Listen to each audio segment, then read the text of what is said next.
Assalamualaikum warahmatullahi wabarakatuh. Bismillahirrahmanirrahim. Wassalatu wassalamu ala Rasulillah Sayyidina Muhammad ibn Abdillah wa ala alihi wa ashabihi wa mawalah, la haula wa la quwata illa billah. Amma ba'du. Ayyuhas sadatul kiram, ngelajengaken ingkang sampun kita aturaken pada dua pertemuan sebelumnya, di mana wonten panggihan dua sebelumnya itu kebetulan wektalipun semuanya pas sholat subuh. Nah, untuk dalu menika kelas berdasarkan kesepakatan nek boten kelentu ini adalah pertemuan terakhir. Leres nggih? Pertemuan terakhir nggih. Pak Ramdan nggih, nuwun sewu. Kan yang sudah saya tembusi Mas Ramdan, terus kalian Pak Artijo, kok sing kula enggak ada nomoripun. Ya Pak Palil mboten kecepeng nomoripun. Akhirnya mboten kula tembusi. Oke, terus hari ini kalau salah yang pertemuan terakhir.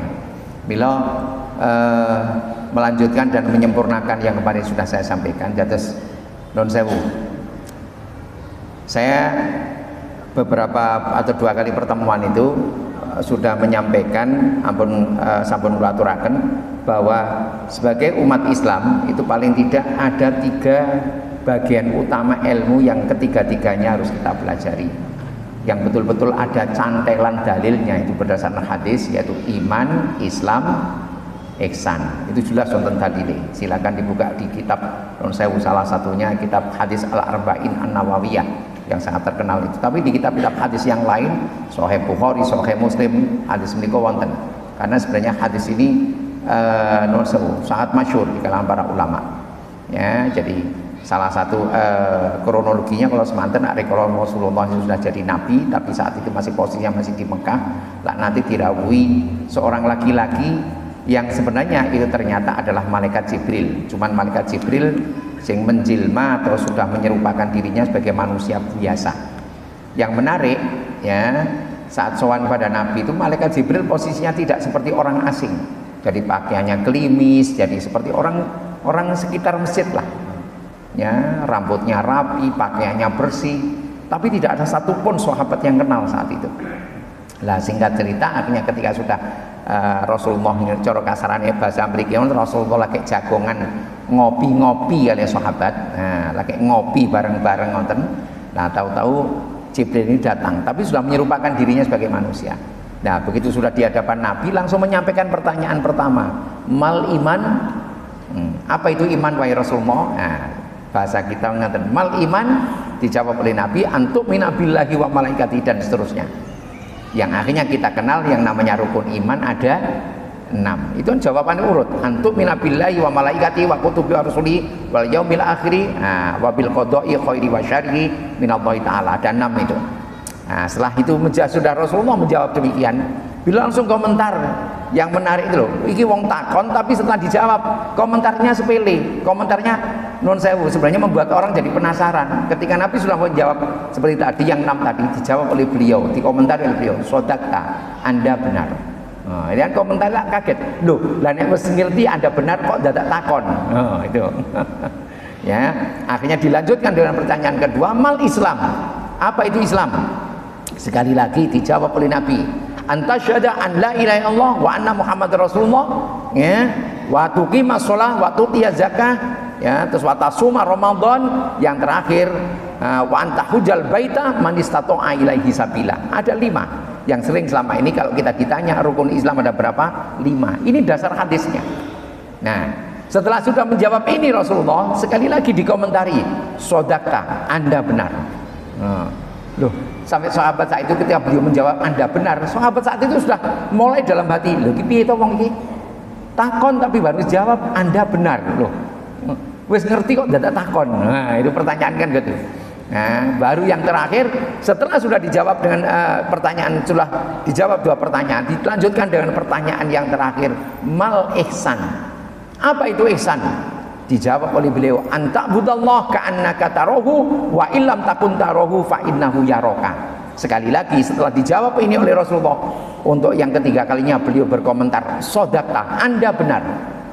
Ya, ihsan itu apa artinya? Yaitu engkau beribadah kepada Allah seakan-akan engkau bertemu dengan Allah. Tapi manakala yang kriteria ini nggak mampu, minimal kalian harus menyadari, harus betul-betul sadar bahwa wa illam takun tarahu fa innahu yaraka. Kalau yang kriteria pertama yaitu kita sholat seperti sedang berhadapan dengan Allah, nggak mampu kita ciptakan, minimal ngertiolan sadaro nek kowe lagi diawasi, dipersani dening Gusti Allah. Ini kan hadis ini. Nah, sekali lagi dijawab oleh orang ini yang ternyata adalah malaikat Jibril, jawab sodakta, Anda benar. Nah, baru yang ketiga ini akhirnya komentarnya beda.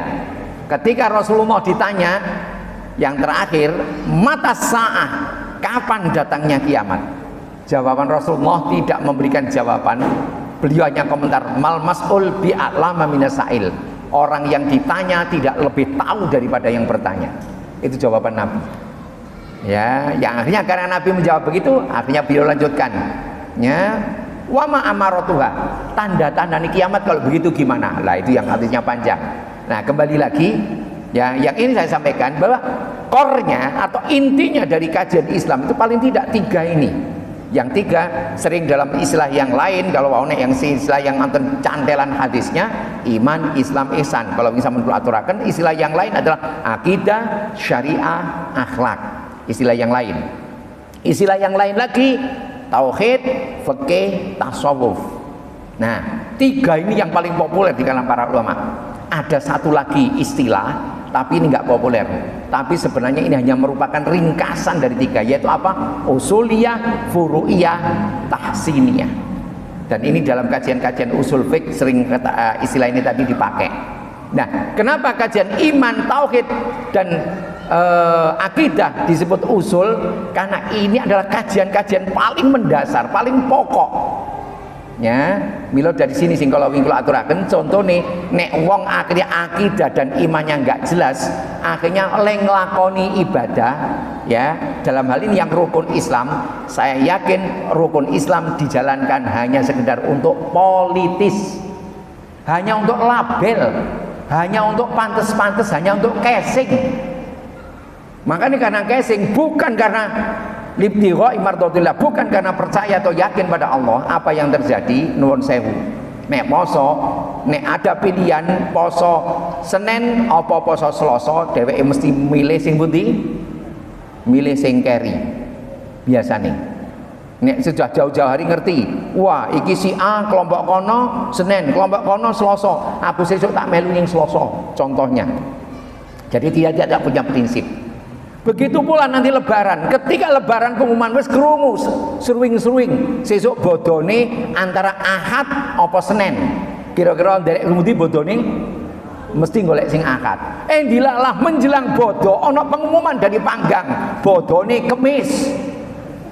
Melu sing putih langsung dia putuskan melu Kemis. Loh, itu loh, orang kan nggak punya iman. Lah dan mriki niki, ya, tahun yang lalu kita sudah punya pengalaman ini. Ya, jadi di Yogyakarta sempat geger sampai Kemenak Gunung Kidul ditelepon oleh Kemenak Pusat untuk menyelesaikan persoalan ini. Okay. Nah, kembali pada ini tadi ayat 1. Di sinilah kadang-kadang akidah masalah-masalah mendasar ini kalau nggak kuat, non sewu. Itu. Sementara kemarin sudah saya sampaikan ya dengan penjelasan yang sederhana. Nah, akidah ini, nek kita sudah percaya pada Allah, konsekuensinya ya kudu siap dengan paketnya Allah. Lah paketnya Allah nek kowe percaya karo aku ki lho paketku. Apa paketnya? Yaitu menjalankan sholat, zakat, poso, terakhir haji. Ini paketnya. Dan ini nggak bisa ditawar. Toh sekali lagi maaf, paketnya Allah itu sebenarnya paket minimal saya menyebutnya. Okay? Paket minimalnya apa? Nek sholat cukup 5 waktu, nek poso cukup, nah cukup poso Ramadan, nek zakat cukup zakat fitrah. Loh, yang pokok-pokok ini aja. Ya, mila kalau ini saya bahasakan, kenapa setelah zakat kok sholat akhirnya yang didahulukan, kok perintah pertama kok sholat? Karena nuwun sewu, orang itu berarti kalau sudah mengikrarkan dirinya masuk Islam, itu berarti mesti dia punya modal pertama. Kalau ingin nuwun sewu, kewajiban sholat modal pertamanya dewe duwe napa? Masih ingat? Duwe napa? Duwe nyawa. Lho, ya. bahwa bahwa Islam balik berakal itu istilah umum. Sebagai konsekuensi dari iman tadi ya Islam balik berakal. Memang perintah ini diwajibkan pada mereka yang sudah mengakui Allah sebagai Tuhannya, maka dalam prakteknya nanti dia disebut muslim. Lah dia kalau Islam dan sudah balik itu dewasa, ya artinya nek ukuran ten fikih ukuran dewasa itu siji mimpi nomor kali usia, yaitu umur 15 tahun. Nah kalau ini harus kecapkel sik ditambah disempurnakan apa? Islam balik berakal. Sing penting dheweke ora tidak masuk dalam kategori minal peqoi wal kentiri loh. Ya. Nah, cuman ini bahasa ini kan bahasa-bahasa definisi fikih. Nek kula bahasanya lebih sederhana, kalau ingin pun kula aturaken pada 2 kali pertemuan itu sudah saya singgung, ya. Yang penting duwe nyawa. Ya. Itu perintah. Maka non sewu, orang kalau sudah punya nyawa terus dia Islam balik sudah dia mengakui Islam, ya jadi muslim dan sudah balik dan masih dia orang waras, maka nek duwe nyawa enggak ada istilah non sewu kesel terus salate prei, enggak ada istilah ngoten. Ya, mbok sedang bepergian aja tetap. Sampai kemarin saya contohkan, mbok ora duwe klambi mawon, silakan dibuka di referensi kitab-kitab fikih, tetap wajib menjalankan salat. Yo. Sampai kalau kesupen mat kayak pas awak dewi ngaji kayak sing neng jero salat ini jero kamar apa irsyadul ibad ya duduk irsyadul ibad kan kitab tauhid. Nah, saya lupa apa di Tuhfatul Tulab saya lupa ya, karena kadang-kadang saya lupa, tapi intinya apa, sampai ada ulama fuqaha yang menyatakan nek umpamanya orang itu sampai kalau masih itu tadi urip tapi tadi Islam balik berakal dia nyawa, artinya kewajiban sholat. Loh kok saiki ra duwe klambi siji wae, lah sholatnya gimana? Delik tetap kewajiban. Berarti sholat udah boleh apa sah? Tetap sah. Loh selama dia duwe nyawa. Ya. Lah umpamanya kasus yang seperti kemarin ekstrimnya ya orang terdampar di satu pulau, di sana pulaunya gersang. Lah akhirnya pakaian yang dipakai pun sudah hilang semua. Akhirnya dia sholatnya bagaimana? Setiap hari sholatnya telanjang. Sampai nanti nek wis kapan wis gugur sholatnya, nek wis mau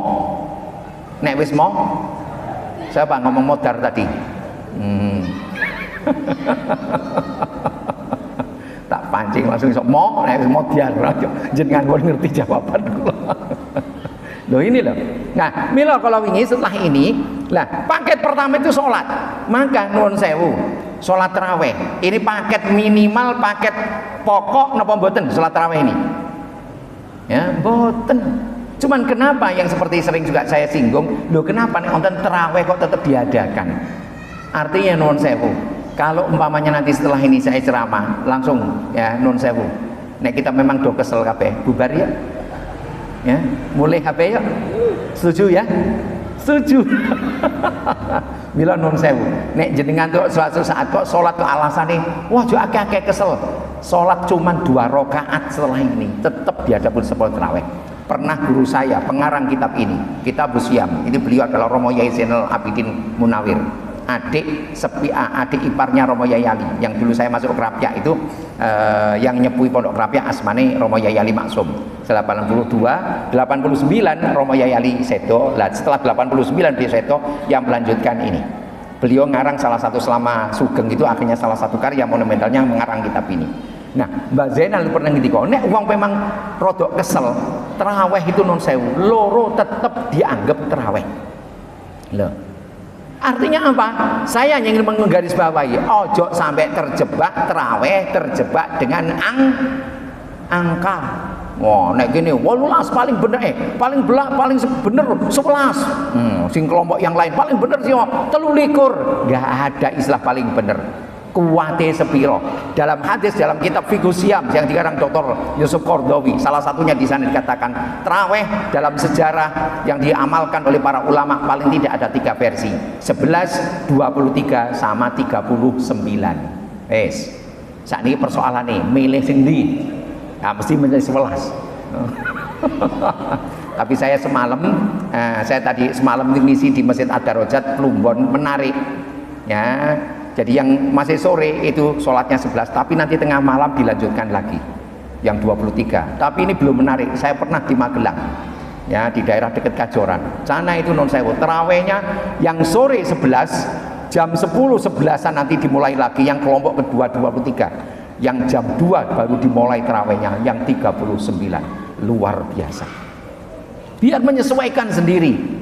Sing harap 11 yo nggak pernah mengklaim iki sing paling bener, kabeh semuanya berjalan loh. Karena apa? Sekali lagi seperti saya sampaikan tadi, sebenarnya persoalan ibadah itu masalah furu'iyah, masalah cabang. Nggak boleh sidik-sidik ngilono kancane salah. Loh ini loh yang fatal aja, yang salah kan, yang parah kan di lapangan kan ini. Oh, nek semene rumangsa paling bener. Nah, nek rumangsa paling bener, pertanyaan saya silakan tanyakan sama santri ini, okay? Ini kebetulan santri saya di Pangandaran. Ya, saya Pangandaran nih. Ya, Allah jenenge anak pun ngertos kalau wawasan Qur'anipun pun ngertos piyambak nih dari Pangandaran. Silakan. Kalau terus akhirnya sering anak-anak itu tak kene. Nek ana wong mengklaim paling bener, tahu ketemu nabi, Pak. Hah? Wong podo-podo ora tau kenapa ya. Lah kita kan selama ini kan mencoba golek-golek dia sing dikake nabi sing bener dia. Kan itu aja. Wong awak dhewe ora ngerti. Toh silsilah rawi dari sekian hadis, kita juga selama ini nggak sampai meneliti detail, ora tahu ketemu kabeh bahwa di satu titik ada yang memalsukan, awak dhewe ora ngerti. Ya. Wong ngopo dadak golek misalkan wong sudah kitabnya yang sudah banyak ditaskai oleh para ulama, sudah ada di tengah-tengah kita. Wong dadak ado-ado sampai ke sana. Wong awak dhewe nuwun sewu, buyute jenengan yo, ngerti ora? Wis gak usah ado-ado. Aturkan Rasulullah, buyute Simbah Limo munggah, kenal kok. Kulo sampai hari ini maaf, saya hanya kenal namanya simbah saya, bapak Nur Hakim. Tapi simbah atau buyutnya dari bapaknya Mbak Nur Rahim ini siapa? Sampai sekarang bapak saya aja nggak pernah memberitahu namanya siapa. Loh, lagi generasi keempat di atas saya saja nggak dong kok. Gua terus, wah paling sokeh ini, beldut kalau ngontenaken. Kok ya tahu ketemu nabi yo wae. Ya, wong yang jelas di kitab sokeh. Muslim Sahih Bukhari yang jelas itu ada, termasuk niki wau sing kula aturaken nggih Kapten Bulughul Maram kan semuanya wonten dalile. Mila nuwun sewu niki wau kula pun bisik-bisik nek berapa bahas ini kene biasanya ngersake 11 kula nderek ya. Nek seperti ngono mila nek umpama tapi bijik nek kapan-kapan jenengan nyuwun nuwun sewu 23 ya saya derek iki. Tapi nek mangke terus akhirnya saking mantep terus akhirnya pin trawe 39 nuwun sewu terus kula dikersake kula tak mundur. Lah mundure napa? Aku lho dhewe kesel iki. Guyone ngoten nggih, guyone ngoten. Tapi mboten, ini enggak boleh sampai mengatakan nggih. Lah, bila pakai seperti inilah yang salah satunya yang menarik. Nah, sebagai closing statement nuwun sewu. Paket yang seperti ini, kowe iman karo aku kata ngendikane Allah. Lah iki pakete koyo ngene iki iman, setelah itu breakdown-nya Islam, lah di bawahnya ihsan. Nah, sampai di dalam kitab yang namanya non sewu Daqaiqul Akbar ada sebuah hadis qudsi. Hadis qudsi itu sampai bunyinya begini. Wa man lam yastaslim, ya, non sewu kalau waosaken. Niki hadis qudsi. Wa man lam yastaslim li qada'i wa lam yasbir ala bala'i wa lam yashkur ala na'ma'i falyakhruj min tahti sama'i wal yatlub rabban siwaya. Loh, ini sangat sebenarnya bahasa Allah ini. Nek kula terjemahke mangke. Ini saya insyaallah saya jelaskan sedikit mangke. Jenengan mesti akhirnya nuwun sewu dibikin merinding kan. Ya. Jadi waman lan sapane wong lam yastaslim kang ora gelem nampa li qada'i maring qada angsun. Keputusanku yo ngene iki. Nek percaya marang aku kudu nglakoni ngene iki. Lho, niku intine ngoten. Walam yasbir ala balai lan olah sabar ngadepi ujian. Lah termasuk maaf, kita istiqomah ibadah. Ujian apa mboten? Ujian. Gelem istiqomah nindak ibadah, ujian betul, ujian kesabaran, ya. Walam yasbir ala balai, nah, terus lo kalau jangan, walam yashkur ala nakmai, ora gelem syukur marang ni anugerah ingsun, wis tak kei nyawa, kok nek waya sholat kok lede, apa kata Allah, wal yakhruj min tahti samai, silakan minggat dari bawah langit, kata-kata Allah kalau saya terjemahkan agak keras ya. Wal yakhruj min tahti samai, silakan minggat dari bawah langitku. Wal yatlub robban siwaya, silakan golek Tuhan yang lain. Loh, itu kata Allah. Golek pangeran sak liyane aku. Nek memang kowe gak gelem tak atur koyo ngene. Loh, ini loh. Mila ten mriki niki nuwun sewu. Ini kan sama dengan doktrinnya TNI. Ya. Nah, kalau Anda itu sudah jadi TNI, ya siap baru dibina. Nek nggak siap dibina, binasakan. Dan ini saya terapkan betul pada santri itu. Sampai non sewu, silakan tanyakan sama Ahmad ini. Ono lari gosok mau langsung tak tempiling kok. Maksudnya tempiling itu saya jewer, saya dukani. Saya alhamdulillah nggak pernah melakukan tindakan fisik kepada santri. Mong nek katik melakukan kesalahan mengkoleleke. Pernah nih kancane niki. Asal santri dari Dimat Kemat Sukaraja ya. Ya Sukaraja. Ngerti kok Sukaraja. Ndi toh? Majenang ya, Majenang. Kancane niki santri saya yang usianya terpendek, cuma 3 bulan bertahan. Gara-gara nagek pirang dilosa sebelum masuk atau ketika masuk pun tak elingke, ning kene termasuk gosop nggak tak benerke. Ya, karena dheweke nggak punya motor, akhirnya datang langsung ingatkan, gosop nggak tak benerke, pokoknya ora tak intuke, terus sandal ditoto. Baru berapa hari ngonten gone niki digosok ya Mat, gonamu ya Mat sing digosok kayak Mat. Nah, pas jamaah dia tergesa-gesa jamaah gosok sandal ini, akhirnya ini nggak terpaksa nggak jamaah karena nggak saya biasakan gosok-gosokan ya. Akhirnya begitu ketahuan atau saya ngerti kok ini nggak jamaah, akhirnya loh kenapa ngapa ora jamaah lah sandal saya ada yang make, nah dia akhirnya kepeksa mboten jamaah lah. Begitu sudah pulang dari masjid semuanya sudah pulang, kalau tangketi sapa mau sing gosok, akhirnya aku anak terjun aku, loh kowe lak tak elinge to Lek ya. Wis tak elingke ora tak gosop, kok gosop iki lho. Akhirnya jawabnya, "Iya, mohon maaf, kula khilaf, Bah." Pun. Ya. Lah akhirnya setelah itu ya wis tak ngapura, tapi saya coba baleni meneh ya. Lah kok beberapa minggu kemudian ya, itulah gosop meneh. Alasannya tergesa-gesa. Lho, lah sing duwe sandal ya kesusuar jamaah. Tapi enggak tak biasakan di sini jamaah akhirnya punya sandal kepeksa enggak jamaah. Ya, wis tak elingke untuk yang terakhir kali. Sesuk nek gosok meneh wajib tak denda kowe tuku sandal 10 pasang. Akhirnya apa yang terjadi? Belum nganti gosok yang ketiga untuk 3 bulan wis langsung out.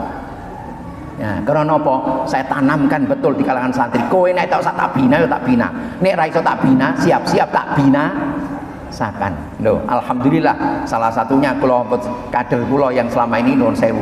Kula nek ngimami kan nuwun sewu. Saya pernah Jumatan berangkat sendiri, Pak. Mboten nate nggih. Nah, mesti lak kula ngejak santri. Karena apa? Mereka cepat atau lambat menjadi orang-orang penerus kita.